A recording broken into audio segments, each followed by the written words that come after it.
নমস্কার বন্ধুরা, আশা করছি তোমরা সবাই ভালো আছো। আমিও ভালো আছি। প্রত্যেক দিনের মতো আজকে একটা নতুন ভিডিও নিয়ে চলে এসেছি। এখানে আজকে আমি রান্না করব শোল মাছ। দেখো, শোল মাছগুলো এখন প্যাকেট থেকে সব বের করে নিলাম। এই শোল মাছটা ওজন হচ্ছে 1.5 কিলো। যেহেতু এই মাছটা আমি বাড়িতে কাটতে পারবো না, ওই জন্য বাজার থেকে আমি কেটে ধুয়ে ভালো করে পরিষ্কার করে নিয়েছি। আর শোল মাছটা তো শুধু ঠান্ডা জলে ধুলে হয় না, কেবল লোদ থাকে। ওই জন্য আমি ঠান্ডা জলে ভালো করে ধোয়ার পরে উষ্ণ গরম জলে ধুয়ে নিয়েছি, তারপরে আবারও ঠান্ডা জলে ধুয়ে নিয়েছি। দেখো, সব ওইগুলো দেখাতে পারিনি, তার জন্য তোমাদের কাছে ক্ষমা চেয়েছি। এবার আমি মাছগুলোকে ভালো করে জল ঝরিয়ে নিয়েছি।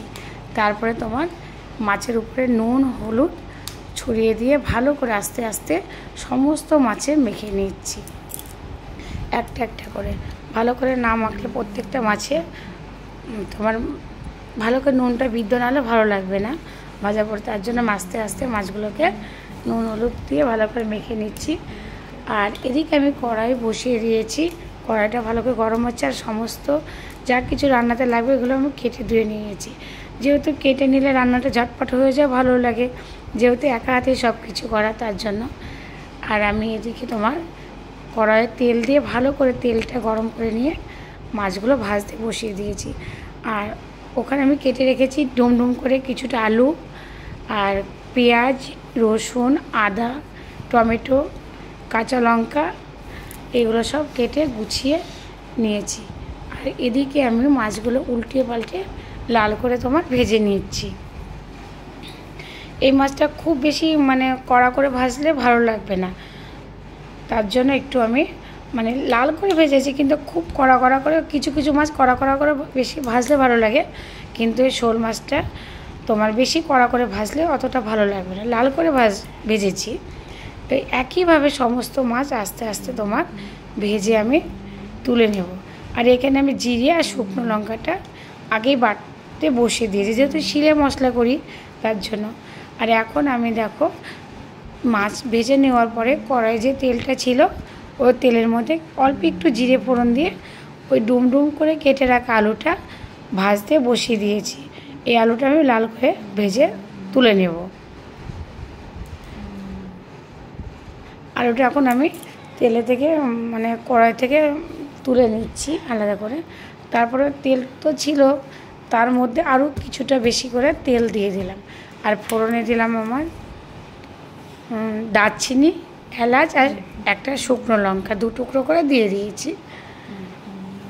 ফোড়নটা ভালো করে লাল হয়ে গেলে কড়াইয়ের মধ্যে এখন দিয়ে দেব কেটে রাখা পেঁয়াজটা ভালো করে আস্তে আস্তে নাড়িয়ে লাল করে ভেজে নেব পেঁয়াজটাকে।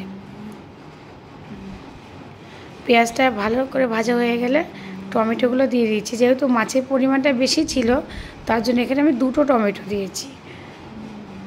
টমেটো দিয়ে একটু ভালো করে নাড়িয়ে নিলাম। যেহেতু এখনকার টমেটোগুলো না তাড়াতাড়ি সিদ্ধ হতে চায় না, সেই জন্য।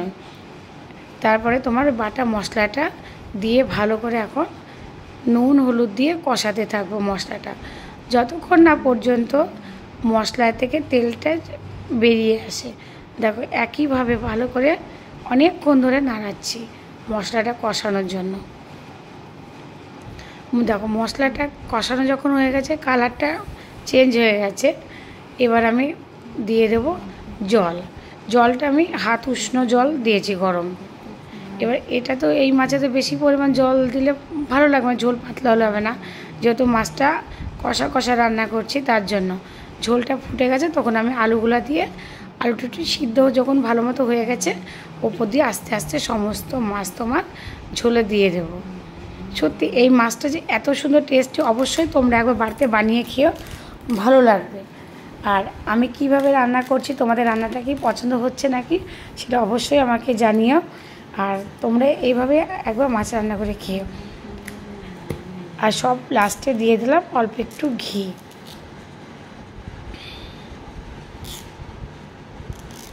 দেখো, আমার মাছটা পুরো রান্না রেডি কমপ্লিট হয়ে গেল। মাছটা এইভাবেই রান্না করলাম। এবার আমার নামিয়ে নেওয়া পালা। তোমরা এভাবে খেয়ে, আর মাছটা বললাম তো অনেকটা পরিমাণ, তার জন্য 2 জায়গায় রেখেছি মাছটা। Thank you.